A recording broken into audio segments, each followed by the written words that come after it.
Sí, como les había comentado, la entrevista dialogada es una metodología que lo que busca, por un lado, bueno, digo, por supuesto, es cualitativa, es usada por las ciencias sociales, la antropología, la psicología, la comunicación, por supuesto, lo que es la sociología y la etnografía.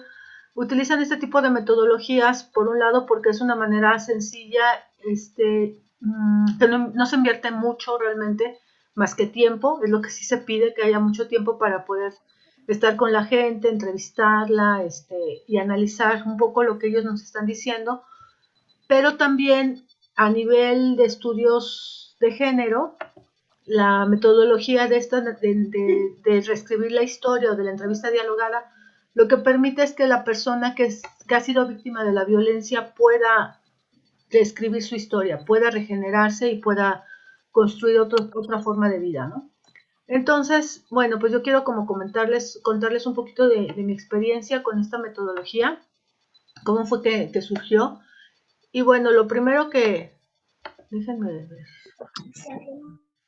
Ya está en su lista de hola, qué bien, hola, qué más. Vamos a ver esa por aquí. Me porté muy mal. Déjenme poner eso. Mami, no olvides. Bueno, entonces yo les había comentado, bueno, algunos ya saben que yo trabajo con comunidades indígenas de Chiapas, principalmente con mujeres y con niños. Y bueno, Sharon, ¿podrías bajar un poco? Tienes tu micrófono encendido, Sharon. Perdón, maestra, no me... No te preocupes. Sí, es que con eso de que tenemos que cuidar niños y a la vez estar tomando clases, así nos pasa a todos, ¿verdad? Bueno, los que tenemos niños, los que no, ahorita pueden enfocarse más en su trabajo de alguna manera.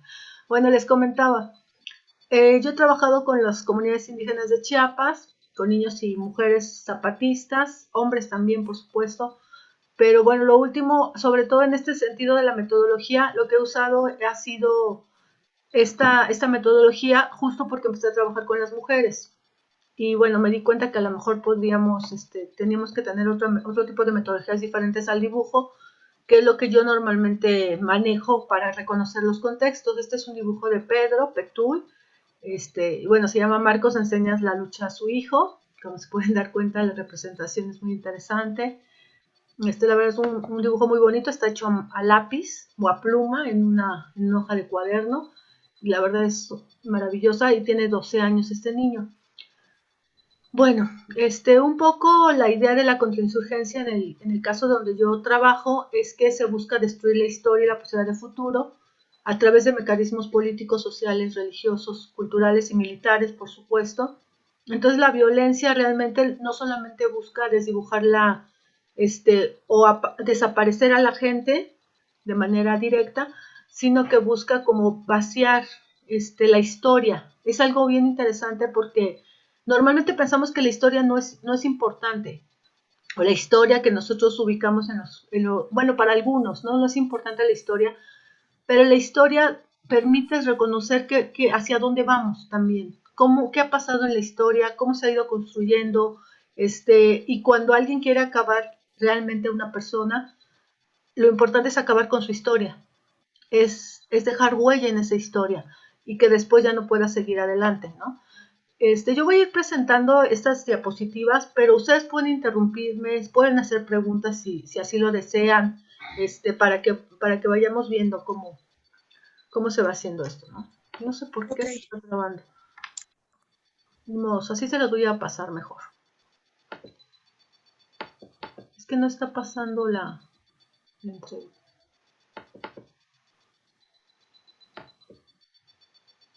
Creo que ya empezó. Bueno, aquí la violencia de alguna manera lesiona la autovaloración y los mecanismos psicoemocionales para enfrentar la vida.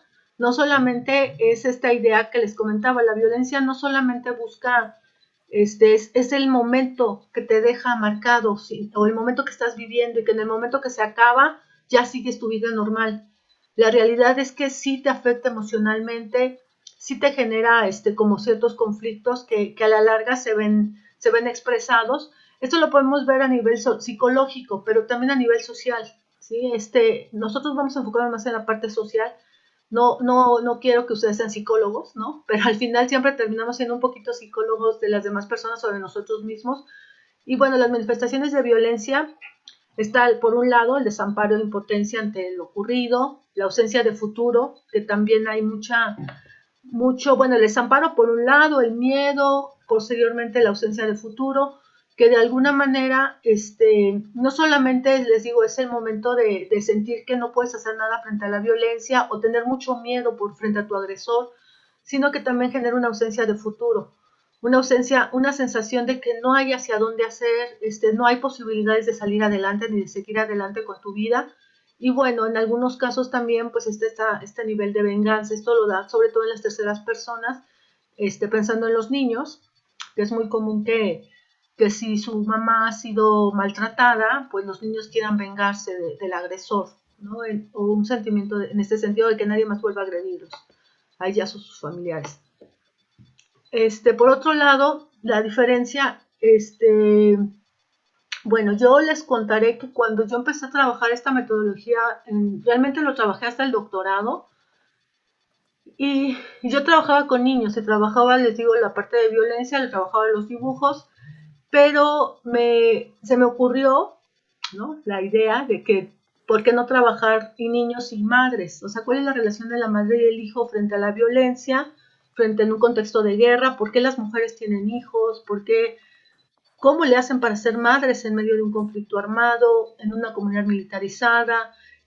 ¿Cómo le haces para de verdad enfrentar todo esto? Porque genera muchos mayores retos que lo que hemos hablado. Aquí hay muchas condiciones que sí generan muchos retos para las mujeres que son madres. Entonces fue lo que se me ocurrió. Y bueno, se me ocurrió también, y lo digo así como ocurrencia, de que dije, bueno, pues que me cuenten su momento más disruptivo, el momento que les hizo ser quien eran.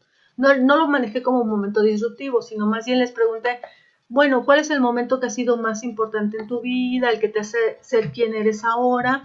Y bueno, el caso es que ellos empezaron a contarme sucesos terribles, que no eran solamente sucesos de que mi historia es, no, que empezaron justamente con estos sucesos complicados, en los que el primero fue, realmente que me sorprendió y me dejó, y me entendí que tenía que seguir trabajando en este sentido, fue el de Mariana. Ella experimentó un desplazamiento del grupo paramilitar que los persiguieron a la edad de 6 años, ¿no? Con sus papás. Entonces Mariana me cuenta que ese es su momento más doloroso y más fuerte, que lo recuerda perfectamente. Tenía 6 años, ahora ya Mariana ya tiene 23, y lo sigue recordando como un momento transgresor. Cuando me llega este relato, que les digo que yo no lo tenía contemplado, y es lo que les comento a ustedes, porque puede que están pensando en un tema cualquiera, están haciendo una entrevista, están yendo a algún lugar, están pensando en otras cosas, y de pronto les llega un relato de este tipo. Pues al final yo me empecé a preguntar, ¿para qué rememorar la violencia? ¿Tiene sentido hacer que recuerden momentos tan dolorosos? Me puse a investigar y bueno, aunque evocar la experiencia violenta puede parecer transgresor y doloroso, las narrativas de las personas transforman las memorias. La gente no repite lo mismo que vivió, ¿sí?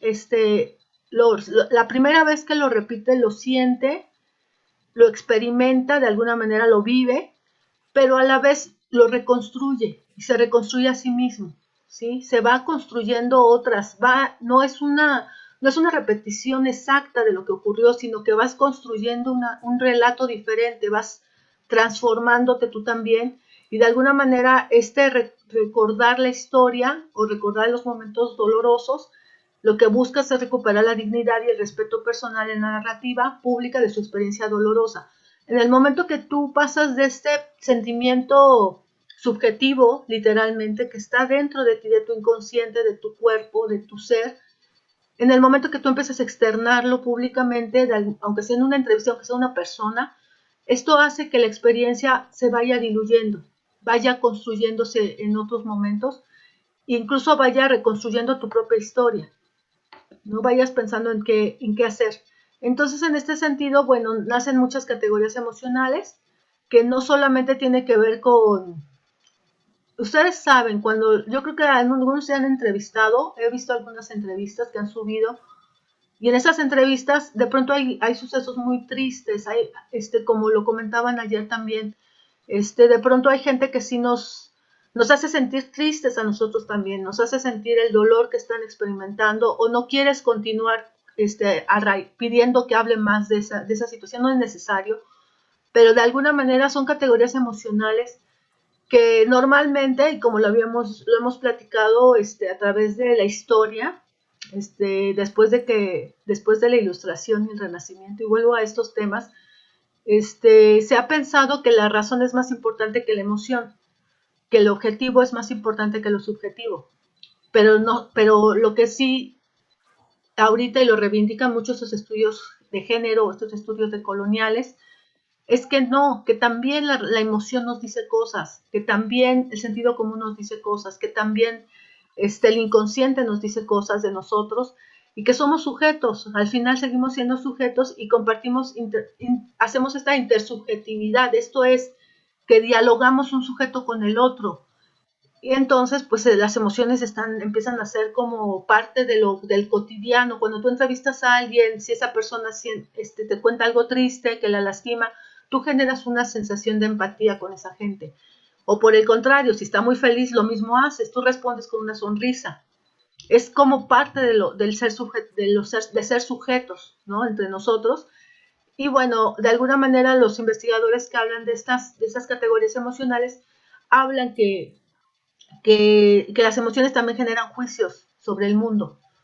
Es más fácil que tú te enganches, y cuando nosotros manejamos en comunicación la sensibilización, tiene que ver con este detonar sensaciones en el otro, que estas personas sientan empatía y que de alguna manera enjuicien o reconozcan que alguien es víctima y que hay que hacer algo para evitar que esta persona siga siendo víctima.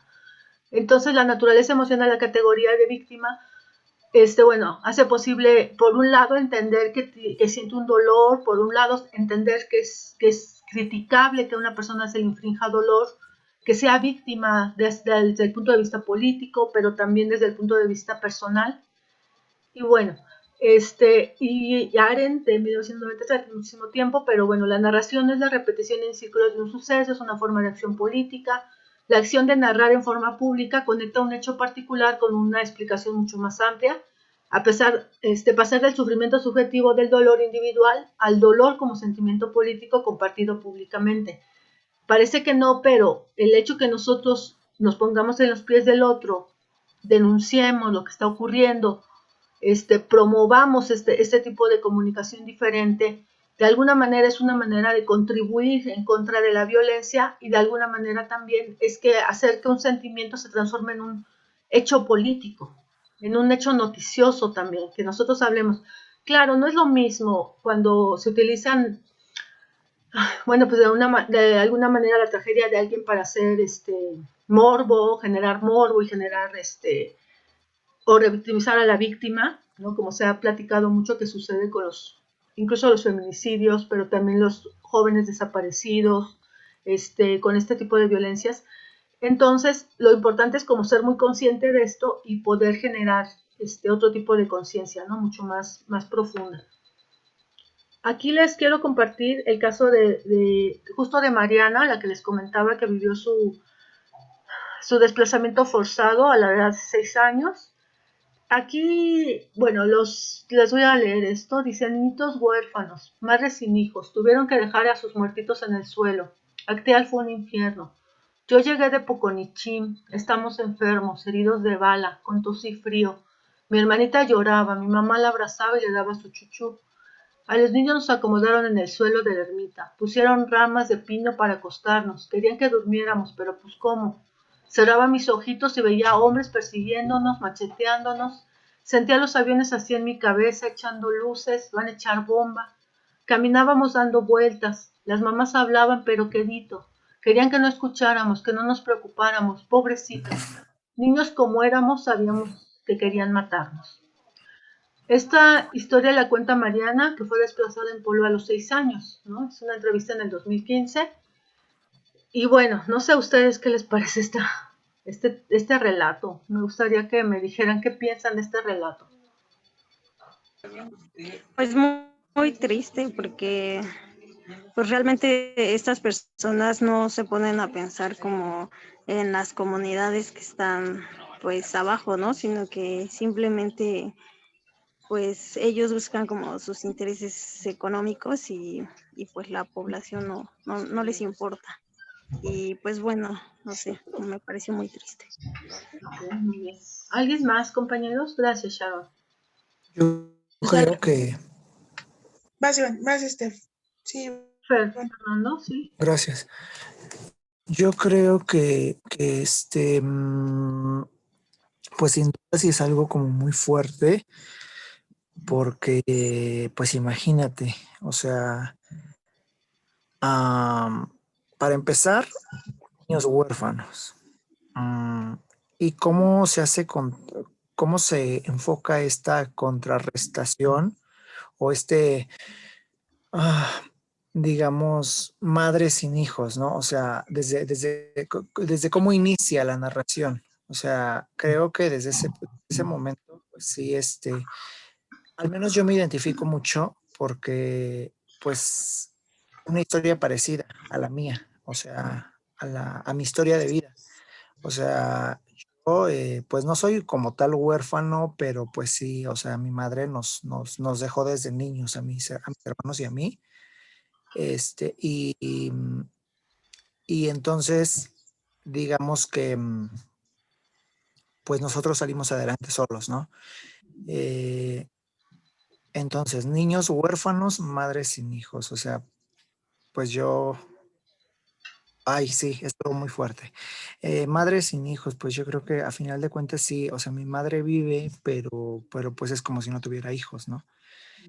Eh, no, ¿cómo sería si yo, o vaya, si yo o alguien de mi familia, en el caso de mis hermanas, por ejemplo, que ya tienen hijos, que yo ya soy tío, tengo muchos sobrinos, este, que sus hijos, o sea, que mis sobrinos murieran, por ejemplo, ¿no? En este caso, yo no tengo hijos, ellas sí, y que ellas, a lo mejor por una cuestión meramente social o económica, tuvieran que dejar a sus hijos muertos, digo, suponiendo, ¿no?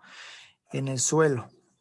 O sea, pues sí sería como algo infernal. Yo me estoy yendo ahorita a una situación económica, ¿no? Suponiendo que a lo mejor no tuvieran trabajo o que no tuvieran dinero o que fueran madres solteras. Ninguna lo es. Bueno, una se acaba de separar, pero ya los niños ya están grandes. Suponiendo que fueran madres solteras, otra que vive en Estados Unidos, pues sí tiene y niñas pequeñas y que tuvieran una enfermedad y que no supieran cómo hacerle, ¿no? Heridos de bala, tos, frío. Entonces sí, creo que es algo que no está como que muy alejado de la realidad. En mi caso, pues le vuelvo a repetir, sí me identifiqué y creo que es algo que sin duda nos hace reflexionar, pero sobre todo tener un parteaguas para saber cómo estamos involucrados en este tema, independientemente de que seamos hombres. O sea, no tiene nada que ver que no seamos mujeres porque a final de cuentas, pues tenemos madre, tenemos hermanas, tenemos sobrinas, amigas, etcétera, ¿no? No sé usted cómo vea, profesor. Ay, Fernando, muchas gracias por compartirnos. Justamente es esto del dolor compartido, ¿no? El dolor compartido nos hace reconocer incluso a nosotros mismos nuestro propio dolor y de alguna manera pues compartirlo y que lo expreses con los demás es una manera de saber que no estás solo, ¿no? Que hemos compartido dolores similares de diferentes historias, con diferentes historias y que de alguna manera cuando compartes también criticas, cuestionas a la persona que te hizo daño, cuestionas a la sociedad que no considera estas situaciones, criticas de alguna manera y te permite como pensar que eres sujeto y que puedes salir adelante con tus propias experiencias y reconstruir esa historia. Es lo importante, es cómo reescribir la historia. Por eso es importantísimo reescribir la historia, sanarte, perdonar a los otros y perdonarte a ti. Y no es tanto por perdonar al otro, así en este sentido totalmente judio-cristiano de la religión, de que perdona como a los otros que te ofendieron, no. En el sentido de que si tú perdonas al otro, te perdonas a ti mismo y te das cuenta que tú no eres el culpable de lo que te pudo haber pasado, de lo que te pudieron haber hecho, y que sin embargo siempre sientes como esta culpabilidad cercana de que es que yo tuve la culpa, a lo mejor me dejaron por esto, a lo mejor me pegan por esto, o porque yo me porté mal, o porque yo hice algo que molestara al otro y le generé coraje o rabia, qué sé yo. Empezamos como a ser, en lugar de reconocernos como víctimas, pero a la vez como sujetos activos de poder transformar esta historia. Y eso, bueno, pues es la riqueza, ¿no? De estos testimonios como el de ahorita que nos compartió Fernando también, ¿no? Malu, tú querías comentar algo también. Sí, la parte en la que en toda esta situación, ¿no? Que comenta la niña, siempre ve también la protección de su mamá, ¿no? O sea, como de alguna forma si quieren protegerlas, ¿no? O sea, si están ahí con ella y el que ella entienda desde chiquita lo que significaba matar, lo que significa que la estén arrebatando del lado de su mamá, eh, que vea la muerte, ¿no? Tan de frente, es algo con lo que mucha gente no se puede o no se quiere meter en los zapatos o poner en los zapatos, ya que muchas veces es muy complicado por esta falta de empatía que hay actualmente. O sea, yo creo que es con algo que siempre estoy peleando, que actualmente hay muy poquita empatía, que no o sea, no que no compartamos el mismo dolor, ¿no? Cada quien a su modo siente dolor y esta parte en la que ella refleja un recuerdo súper crudo, súper feo, que a lo mejor la mayoría de nosotros no tuvo cuando éramos chiquitos, ¿no? O si de alguna forma sufrimos de algún tipo de cosas cuando éramos pequeños, pues lo bloqueamos. Uh-huh. Tratamos de no, de no hacer alarde de este recuerdo. Y lo que platicaba al principio de la clase, que si valía la pena o no, que hacer que la gente recordara estos hechos traumáticos o estos hechos que han pasado, y más siendo niños, porque uno como adulto probablemente, a pesar de que sigue siendo difícil y sigue siendo una atrocidad que existan abusos, yo creo que cuando se es niño es mucho peor. Claro, sí, sí, Malu. Sí, y me encanta cuando dices esta niña, ¿no? O sea, de alguna manera eso parece un relato de una niña. O sea, si nos damos cuenta, el relato, si tú te lo lees sin saber quién es, y ya les dije yo que tiene 23 años ahorita, ya tiene 24, ya tiene un niño de 5 años, cuando tú lees ese relato es como si no, como si regresara el tiempo en ella y nos contara lo que estaba sintiendo ella como niña. Esto es impresionante porque es cuando pensamos que ser niño o los momentos que nos marcan es como parte, es algo que no olvidamos, no perdemos de ser esa infancia, no perdemos ese momento, no se pierde, volvemos a ser el mismo y de ahí es donde tenemos que resurgir, ¿no? De alguna manera. Esto que también comentaban hace rato de estos niños huérfanos, madres sin hijos, a mí sí me dejó también es muy fuerte. En la masacre de Acteal en el 97 asesinaron a 45 indígenas, en su mayoría mujeres y niños. Mientras estaban orando, 4 horas duró la masacre. Y bueno, los paramilitares lo que decían era acabar con la semilla zapatista en ese momento. Y el acabar con la semilla pues implicaba también acabar con los niños, ¿no? Y dejar a muchas mamás sin hijos. O sea, las madres tuvieron que irse, pero es esta sensación de que no son mujeres las que se van, mujeres que se quedan también mujeres huérfanas de sus hijos y sin embargo no dejan de ser madres, ¿no? Eso ha habido muchos comentarios y mucha gente que habla de que es lo peor que puede haber es un padre que entierra a un hijo, ¿no? Porque se supone que va en contra natura y de alguna manera el lazo con ese hijo, aunque sea muerto, sigue presente. Y es cuando entendemos que pues los padres de los 43 sigan buscándolos, ¿no? Y que no paren de exigir y quererlos vivos otra vez de regreso. Y muchos incluso ya nada más con que los dejen tenerlos, sus restos para poder enterrarlos y saber que están en un lugar donde puedan llorarles. Eso es así como muy fuerte.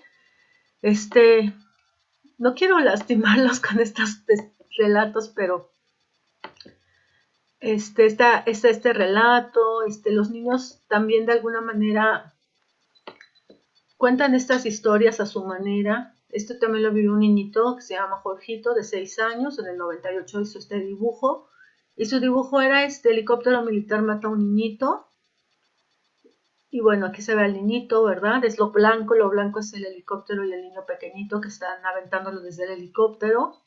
Y bueno, los zapatistas enojados, aquí decían que estaba enojado, hay unas armas, pero no saben qué hacer frente a esta impotencia que pueden sentir de ver a un niño que es aventado por el helicóptero. Esto realmente no sabemos si existió o no existió, pero de alguna manera, pues es una manera en que el niño cuenta esta historia, cómo estaba viviendo esta situación. ¿Alguien quiere comentar algo? ¿No? Aquí también hay otro del 2007. Esto ya van pasando muchos años, como se pueden dar cuenta.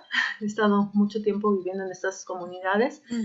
Y posteriormente, bueno, aquí puse una del 2015, que es como hablar de los Segmetatic de abuelitos mayas, que para ellos los abuelitos mayas, por un lado, los representa como los abuelitos zapatistas, que son los abuelitos, ya son 3 generaciones de zapatistas por allá, después del 94, pero también esta relación directa con su historia, la historia del ser maya, de que vienen de los mayas, son descendientes de los mayas y que bueno, que son estos abuelitos que están cercanos siempre y que como habíamos dicho, para los pueblos antiguos, para los pueblos mayas, bueno, en este caso los mayas, pues el tiempo es cíclico, no es un tiempo lineal, sino que todo se repite, entonces la historia es parte de nuestro presente y los antepasados también son parte de nuestro presente, ¿no? Entonces, pues es bien interesante estas representaciones de los niños.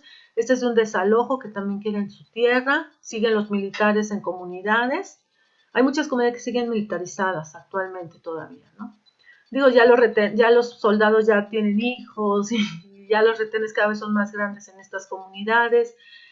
Se han ido transformando las formas de presentar esto, ¿no? Aquí hay otro relato también de una mujer que también es fuerte. Y bueno, se los voy a decir nada más porque el siguiente es más bonito. Pero bueno, esto es lo que ocurrió con Manuela. Ella nos cuenta de cómo, bueno, voy a decirles, llegó a la milpa de madrugada como todos los días, regresaban de trabajar, eran como las 12, en el camino lo mataron, le dispararon. A su esposo fue. Petul, mi hijo, tenía como 8 años. Iba con su papá, regresó llorando todo lleno de sangre, gritando, mataron a mi papá, lo mataron. Yo no sabía si era sangre de mi niño o de mi esposo. Lo abracé, lo revisé, le pedí que se calmara, que me explicara qué pasaba, qué le habían hecho a mi Antonio. Esa es una entrevista de 2014. Y bueno, muy dolorosa entrevista. A mí este relato me conmovió muchísimo, me lloré muchísimo con este relato. Al final después me tuve que ir a platicar tanto con mi tutor de tesis, como con una psicóloga, como con una antropóloga que trabaja violencia, que eran mis amigas, son mis amigas, no solamente que llegué y me dije, vamos a platicar, sino que me marcó mucho porque yo trabajé en el 2005 con estos niños, en el 2007 me parece. Trabajé con Petul. Yo sabía que habían matado a su papá. Petul estaba desplazado en una comunidad y Petul me contó que habían matado a su papá, pero yo no sabía nada de esto. Y resulta que cuando me lo cuenta Manuela, hasta el 2014, imagínense, 7 años después, me cuenta cómo estuvo la muerte de su esposo. Resulta con que bueno, Petul había ido con su papá. No solamente es que lo hubieran matado, sino que lo emboscaron junto a su papá. Matan a su papá los paramilitares, bueno, pues lo arrastran el cuerpo, no sé, y al niño lo dejan vivo para que sea el testigo de la violencia y que sea el que vaya a avisar a los demás que asesinaron a su papá y que tenían que salir huyendo de esa comunidad si no querían que mataran a todos los demás. Entonces, era algo que Manuela siempre decía, bueno, no sé por qué dejaron a mi hijo vivo, ¿no? O sea, lo dejaron como testigo de la violencia y del terror. Es así como, es lo que comentas, como dices, ¿cómo puede llegar la violencia a tal extremo de hacer esto con un pobre niño, ¿no? Que además el niño, por supuesto, veía a los soldados, se asustaba muchísimo, lloraba, decía que iban a ir por él, muy seguramente le dijeron que donde lo encontraran lo iban a matar, no sé, o sea, tenía 8 años. Y bueno, lo que comentábamos, se trata de recuperar la dignidad, el respeto provisional con la narrativa. Pues a Manuela ella fue la que decidió contar esta historia también. También fue uno de los momentos disruptivos que yo solamente les pregunté, cuéntenme por qué son quienes son ahora. Y de pronto empezaron a contarme estas historias terribles, ¿no? De que no las esperaba, la verdad.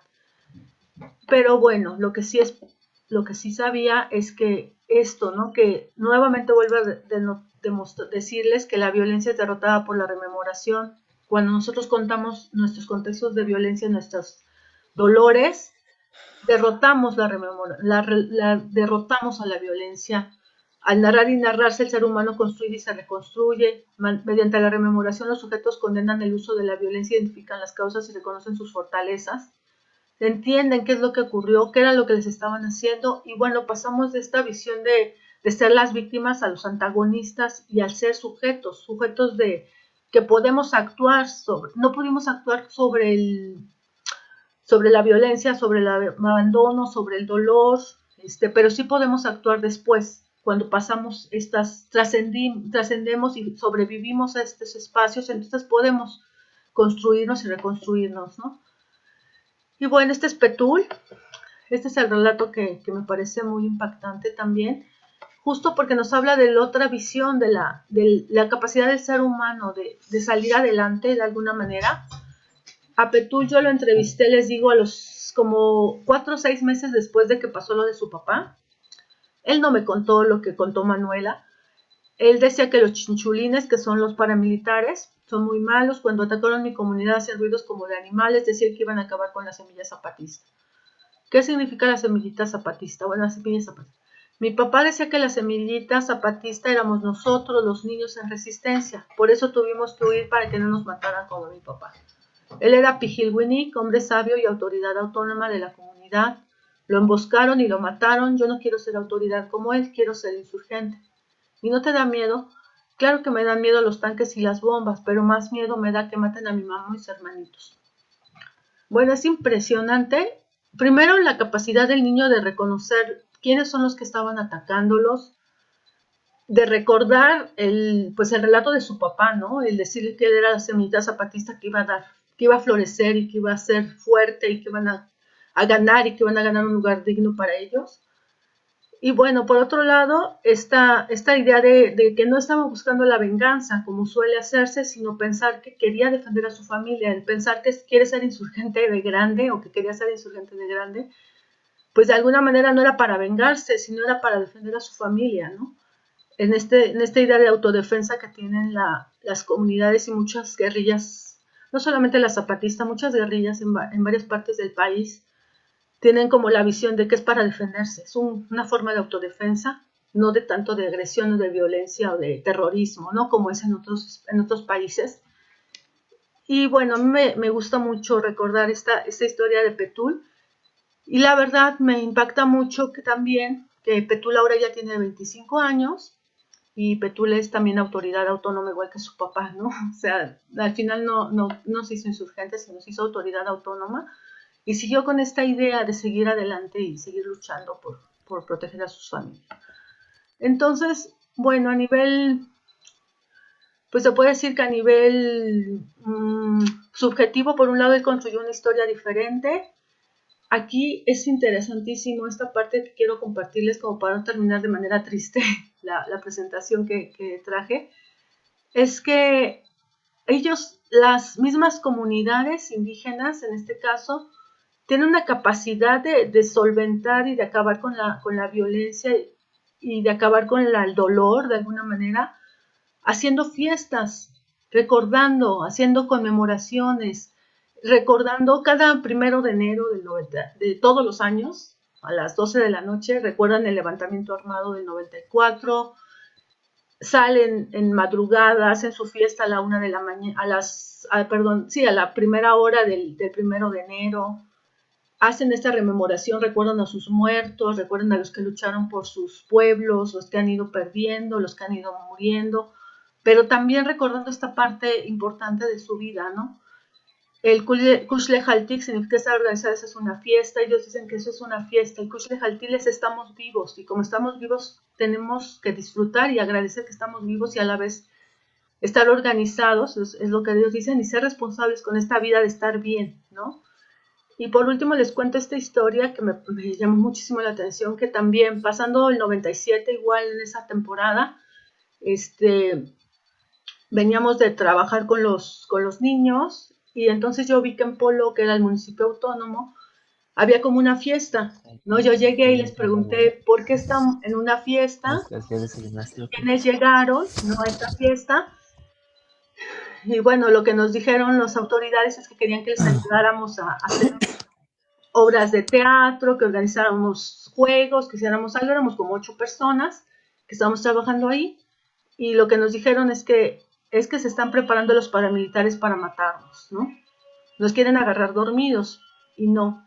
Si quieren matar a nuestros pueblos, que nos encuentren bailando, contentos, orgullosos de estar organizados y de pie, ¿no?